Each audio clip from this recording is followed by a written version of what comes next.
여러분, 은혜, 믿음은 항상 하나님부터 시작합니다. 은혜는 하나님이 주신 선물입니다. 믿음도 하나님이 주시는 것입니다. 그래서 하나님께서 아브라함을 믿음을 세울 때 찾아오셔서 말씀했고, 그 말씀을 아브라함이 믿음으로 그의 믿음이 시작되었다라는 것을 우리가 이미 배웠습니다. 그런데 두 번째 아브라함에게 찾아왔을 때 아브라함은 변화되어 있었습니다. 그러니까 아브라함은 하나님이 쓰시기에 불편함이 없도록 변화된 거예요. 여러분, 하나님을 만나면 모든 사람이 변화됩니다. 그런데 여러분, 예수 믿고 변화되는 것처럼 보이다가 되돌아오는 사람들이 있어요. 우리가 가끔 TV에 보면은 유명한 사람들이, 타락했던 유명한 사람들이 예수님 믿고 변화됐어요. 그런데 어느 날 뉴스에 보면 그 사람들이 또다시 그 죄를 짓고 있는 그런 뉴스가 나오는 것을 볼 수 있습니다. 왜 그러느냐라는 거예요. 예수 믿으면 변화되는데 왜 그러느냐? 그건 그 속에 쓴뿌리가 있기 때문에 그래요. 자, 우리가 회개하면 예수님께서 용서해줘요? 용서 안 해줘요? 용서해요. 그런데 오랫동안 그 죄 가운데 있었던 사람은 그 속에 사단의 진, 어둠의 진들이 쌓여 있는 거죠. 죄를 회개하면 용서하지만 그 속에 있는 어둠의 진들은 그대로 남아있는 거예요. 그래서 이 진들을 무너뜨리고 철저하게 회개하고 대적해야만 뽑아지게 되고 뽑혀지게 되고 그런 생각도 사라지게 되는 거죠. 그래서 우리는 철저하게 여러분 회개하고, 그리고 내 속에 있는 어둠의 진들을 무너뜨리고 내 속에 역사하고 있었던 그 악한 것들을 제거해야 다시는 그 죄에 몸을 짓지 않게 되고 그 죄를 이기게 될 줄로 믿습니다. 자, 하나님을 진짜로 믿으면 변화되는 거예요. 어떻게 변화되느냐? 첫째는 겸손하게 변화되었습니다. 자, 2절로 4절 한번 읽어볼까요? 다 같이 읽습니다. 눈을 들어본 즉 사람 셋이 맞은편에 서 있는지라 그가 그들을 보자 곧 장막문에서 달려나가 영접하여 몸을 땅에 굽혀. 자, 다시 2절 다시 한번 봅니다. 아브라함이 지금 마무리에 있는 상수리 나무 밑에서 쉬고 있는데 세 사람이 지나가는 거예요. 그때는 하나님인 줄 아직 모르는 거예요. 그때 아브라함이 어떻게 쫓아 달려나가서 영접하여 몸을 그 땅에 굽혔다는 겸손한 모습이에요. 자, 그리고 2, 3절 봅니다. 이르되 내 주여 내가 주께 은혜를 입었사오면 원하건대 종을 떠나 지나가지 마시옵소서. 아니, 지금 도와주려고 섬기려고 하면서 뭐라고 그래요? 내가 주께 은혜를 입었사오면 원하건대 종을 떠나지 마시고 내 섬김을 받으십시오. 자, 그 다음에 4절입니다. 물을 조금 가져오게 하사 당신들의 발을 씻으시고 나무 아래 씻소서. 이거 지금 이 섬김이 어떻게 되는 거예요? 예. 높은 자가 구제하는 마음으로 그런 게 아니에요. 하나님을 대하듯 그 사람을 그렇게 겸손하게 섬겼다는 거죠. 이전에 아브라함이 교만했다는 얘기는 없지만 이런 사람이 아니었어요. 그런데 진짜 하나님을 만나고 진짜 믿음이 세워지니까 겸손하게 변화되었다라는 것입니다. 여러분, 하나님은 이렇게 겸손한 자를 쓰시는 거예요. 그러니까 하나님은 쓰실 때요, 변화된 자를 쓰시는데 겸손한 자를 하나님이 쓰시는 거죠. 하나님을 만나면 겸손해지게 되어 있습니다. 누가복음 5장 8절에 보면 베드로가 예수님을 만나는 첫 번째 장면입니다. 예수님께서 베드로에게 깊은데 그물을 던지라. 그러니까 베드로가 내가 밤새도록 수고했지만 잡은 것이 없지만 말씀에 의지해서 그물을 던지겠습니다. 던졌더니 고기가 너무 많이 잡힌 거예요. 예수님을 만난 겁니다. 그때 베드로가 이렇게 얘기해요. 한번 읽어볼까요? 누가복음 5장 8절 다 같이 읽습니다. 시몬 베드로가 이를 보고 예수의 무릎 아래 엎드려 이르되 주여 나를 떠나소서 나는 죄인이로소이다. 겸손해진 거예요. 낮아진 거예요. 그러자 예수님께서 부릅니다. 베드로야 너는 나를 따르라. 내가 너로 사람 낚는 어부가 되게 하리라. 하나님은 겸손하게 변화된 이 베드로를 부른 거예요. 여러분, 하나님은 겸손한 자에게 은혜를 베푸시는 거죠. 그래서 여러분들이 은혜를 받고 하나님께 쓰임 받기를 원하거든 여러분의 마음 그릇을 겸손한 그릇으로 바꿔야 될 줄로 믿습니다. 자, 야고보서 4장 6절 이렇게 합니다. 다 같이 읽습니다. 그러나 더욱 큰 은혜를 주시나니 그러므로 일러스되 하나님이 교만한 자를 물리치고 겸손한 자에게 은혜를 주신다 하셨느니라. 가장 큰 은혜는 겸손한 자에게 주는 거예요. 그래서 뭐라고요? 겸손한 자에게 은혜를 주신다. 교만한 자를 물리치신다. 여러분, 겸손은 예수님과 동역하는 겁니다. 교만은 사단과 동역하는 겁니다. 겸손은 하나님의 축복을 담는 그릇이 되는 겁니다. 교만은 축복을 엎어버리는 그릇이 되는 겁니다. 그래서 하나님이 아브라함을 찾아왔을 때 아브라함이 완전히 변화됐는데 어떻게 변화됐다고요? 겸손한 그릇으로 만들어진 거예요. 여러분, 하나님이 우리를 쓰시려고 할 때 불편하면 쓸 수가 없어요. 교만하면 쓸 수가 없어요. 겸손한 자를 쓰시는 거예요. 자, 두 번째로 아브라함이 어떻게 변화되었느냐? 섬기는 자로 변화되었습니다. 자, 6절 7절 한번 볼까요? 다 같이 읽습니다. 시작. 아브라함이 급히 장막으로 가서 사라에게 이르되 속히 고운 가루 세 세알을 가져다가 반죽하여 떡을 만들라 하고 아브라함이 또 가축대에 있는 곳으로 달려가서 기름지고 좋은 송아지를 잡아 하인에게 주니 급히 요리했다. 여러분, 사라에게 가서 얘기해요. 빨리 떡을 만들어라.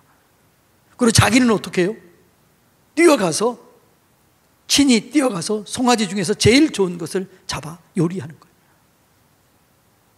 그리고 그것을 그 손님들이 먹도록 합니다.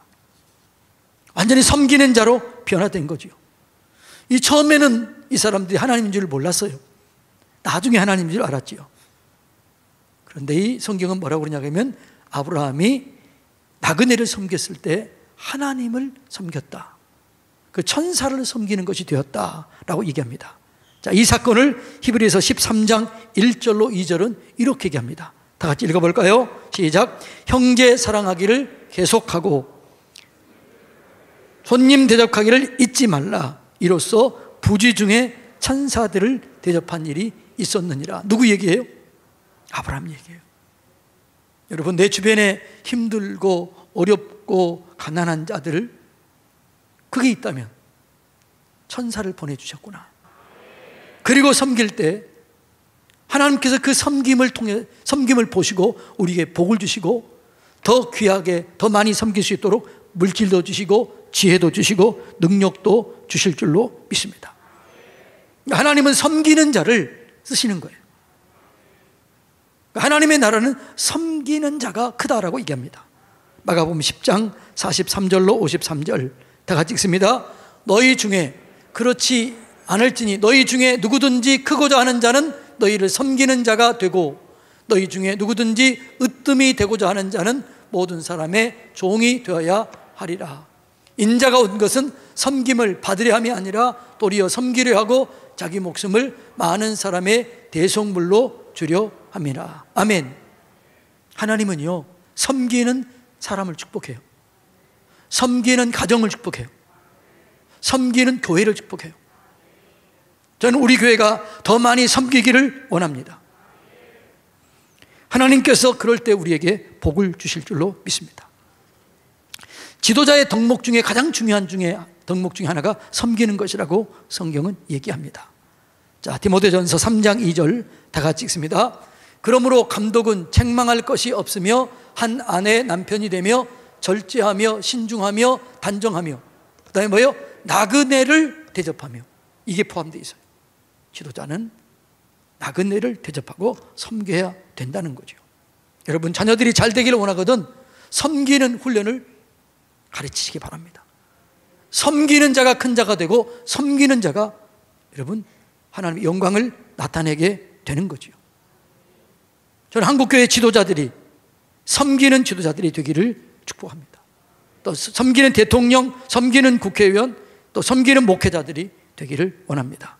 제가 섬기는 목회자가 되도록 기도해 주시기를 바랍니다. 세 번째, 아브라함이 어떻게 변화됐느냐? 그는 하나님께서 받을 만한 예배, 하나님이 받을 그런 예배를 드리게 된 거예요. 자, 5절 봅니다. 5절 다 같이 읽습니다. 내가 떡을 조금 가져오리니 당신들의 마음을 상쾌하게 하신 후에 지나가게 하소서. 당신들이 종에게 오셨음이니이다. 그들이 이르되 내 말대로 그리하라. 내 말대로 그리하라. 섬겨라. 이렇게 얘기한 거죠. 여러분, 아브라함은 예배자였습니다. 언제나 그는 예배하면서 하나님께 영광을 돌렸습니다. 가는 곳마다 제단을 쌓고 예배를 드렸어요. 자, 창세기 12장 7절 8절 한번 볼까요? 다 같이 읽습니다. 여호와께서 아브라함에게 나타나 이르시되 내가 이 땅을 내 자손에게 주리라 하신지라. 자기에게 나타나신 여호와께 그가 그곳에서 제단을 쌓고 거기서 베델 동쪽 산으로 옮겨 장막을 치니 서쪽은 베델이요 동쪽은 아이라. 그가 그곳에서 여호와께 제단을 쌓고 여호와의 이름을 부르더니 그다음에 여호와를 위하여 예배를 드린 겁니다. 여러분, 아브라함은요 늘 예배자였지만 하나님이 받을 만한 예배를 드리는 거예요.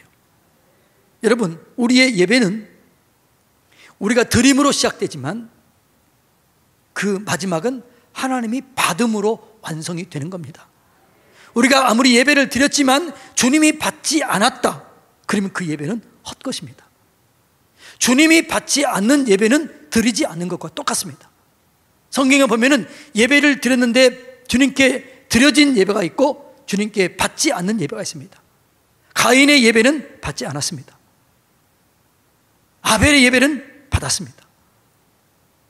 오늘 우리의 예배가 하나님께 받아져야만, 올려져야만 하나님의 영광을 나타내게 되는 것입니다. 하나님께서 받지 않은 예배는 소용이 없는 거죠. 아무리 눈물을 흘리고 아무리 물질을 많이 드렸다 할지라도 주님이 그것을 받지 않는다면 그건 꽝이에요. 하나님 우리의 마음의 중심을 보시는 거예요. 하나님이 아브라함 예배를 드린 게 왜 그럴까요? 그 중심을 본 거예요. 하나님께 받는 예배는 그예요. 여호와를 위하여요. 여호와를 위하여. 나를 위하여가 아니에요. 나를 위한 것은 우상 숭배예요. 하나님을 위하여가 예배입니다. 여러분, 우리가 예배를 드릴 때마다 하나님을 위하여 드리고 우리의 예배를 하나님이 받을 수 있도록 그렇게 우리가 전심으로 마음을 드려야 될 줄로 믿습니다. 그럴 때 하나님께서 그 예배를 받으시고 말씀하시는 거예요.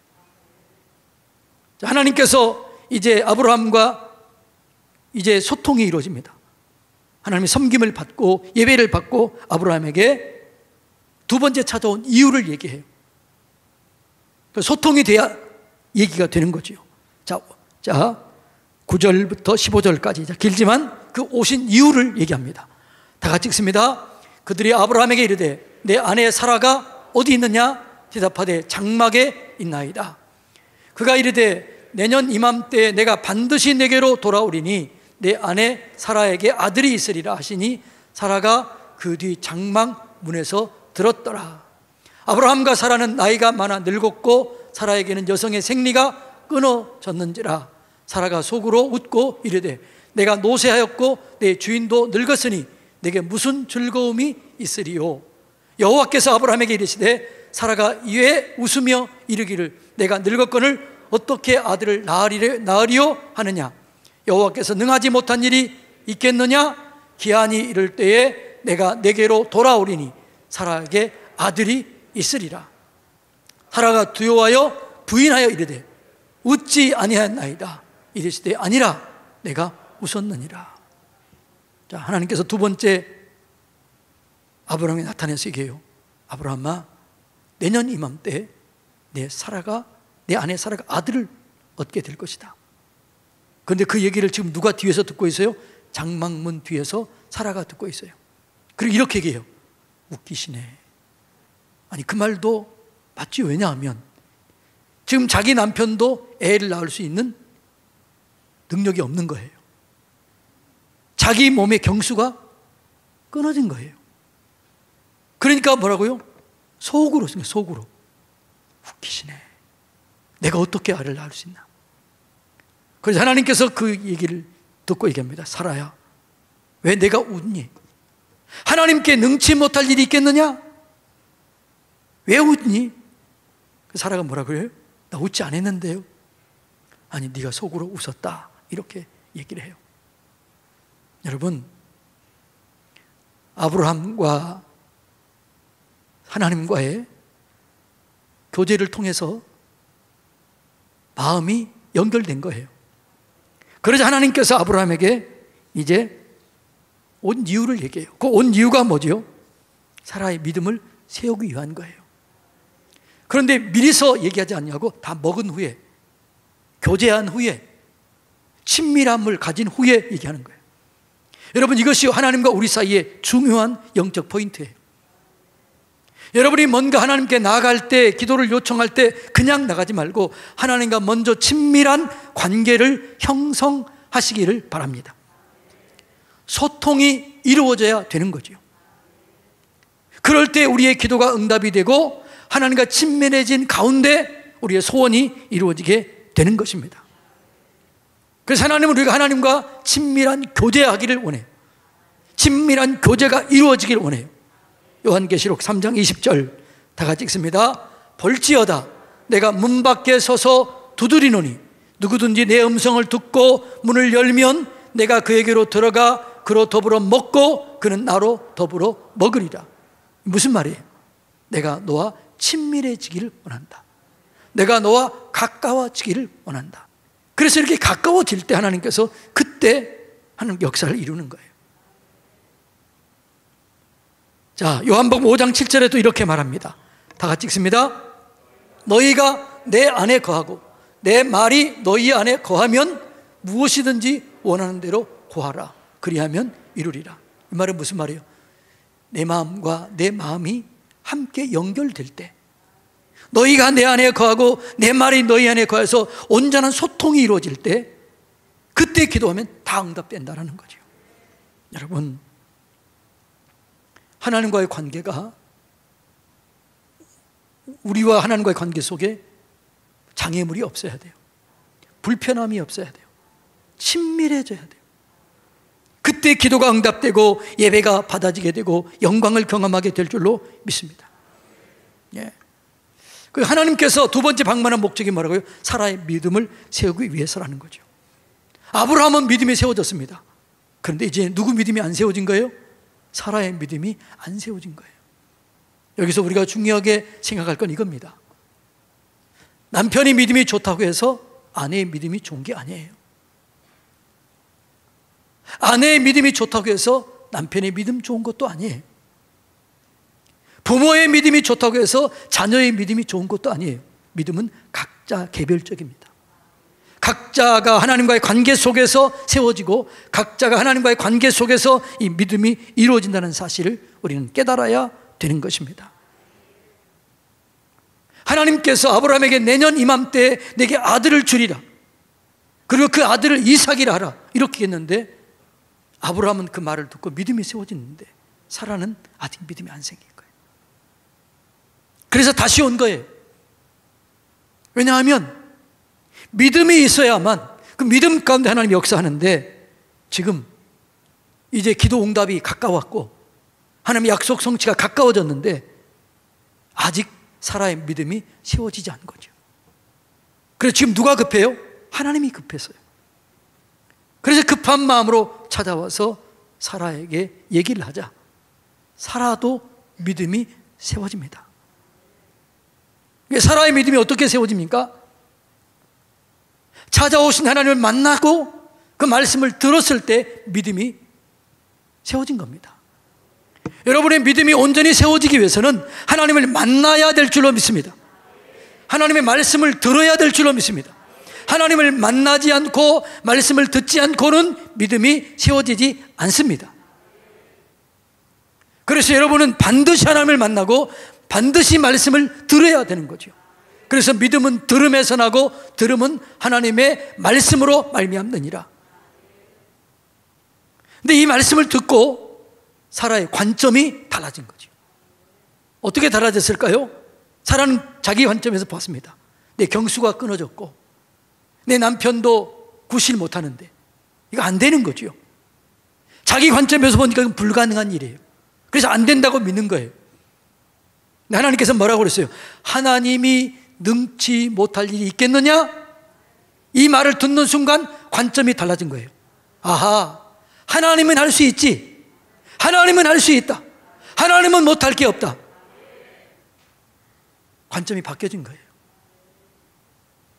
여러분, 하나님은 다 할 수 있습니다. 그래서 우리가 믿는 것은 하나님을 믿는 겁니다. 사람은 할 수 없으되 하나님은 능히 할 수 있다. 이 말씀을 믿고 이 말씀에 순종할 때 우리 속에 기적이 일어나게 될 줄로 믿습니다. 예수님의 어머니 마리아에게도 똑같은 일이 일어나게 된 거죠. 자, 누가복음 1장 34절로 38절에 보면 그 예수님 어머니 마리아에게 일어난 사건을 이렇게 기록합니다. 다 같이 읽어볼까요? 마리아가 천사에게 말하되 나는 남자를 알지 못하니 어찌 이 일이 있으리까? 천사가 대답하여 이르되 성령이 내게 임하시고 지극히 높으신 이의 능력이 너를 덮으리니 이러므로 나실 바 거룩한 이는 하나님의 아들이라 일컬어지리라. 보라, 내 친족 엘리사벳도 늙어서 아들을 배었느니라. 본래 임신하지 못한다고 알려진 이가 이미 6달이 되었나니 대저 하나님의 모든 말씀은 능하지 못하심이 없느니라. 마리아가 이르되 주의 여종이오니 말씀대로 내게 이루어지이다 하며 천사가 떠나가니라. 무슨 말이에요? 하나님께서 마리아에게 나타났습니다. 너가 아이를 낳을 것이다. 그러니까 마리아가 뭐라고 그래요? 하나님, 내 처녀인데요. 난 남자를 알지 못하는데요. 어떻게 이런 일이 있을 수 있습니까? 하나님께서 얘기해요. 하나님은 능히 할 수 있다. 하나님이 능치 못할 일이 있겠느냐? 너의 친족 엘리사벳도 경수가 끊어졌는데 이미 임신한 지 6개월 됐다. 하나님이 못하겠느냐? 그러자 마리아가 뭐라고 그래요? 하나님의 말씀은 그대로 이루어질 줄로 믿습니다. 하나님의 말씀이 내 몸에 이루어질 줄 믿습니다. 그리고 믿음으로 받아들였을 때에 그 속에 하나님의 성령으로 잉태가 되었고 그들은 그런 아이를 갖게 되었다라고 말씀하고 있습니다. 여러분, 우리의 믿음이 세워져야 하나님 우리를 쓰실 수가 있습니다. 아브라함은 하나님의 말씀을 듣고 하나님의 쓰시기에 불편함이 없도록 변화되었습니다. 겸손한 자가 되었습니다. 섬기는 자가 되었습니다. 하나님께서 받을 만한 예배를 드리는 자로 변화되었습니다. 그리고 사라도 말씀을 듣고 그 믿음이 세워졌습니다. 관점이 바뀌어졌습니다. 여러분, 하나님도 오늘 우리가 이 믿음으로 세워지기를 원합니다.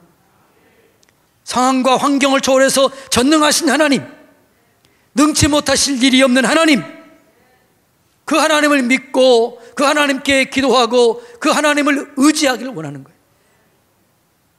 사랑하는 성도님 여러분, 하나님을 믿고 아브라함처럼 변화되시기를 축복합니다. 하나님을 믿음으로 사라처럼 믿음이 세워지게 되기를 축복합니다.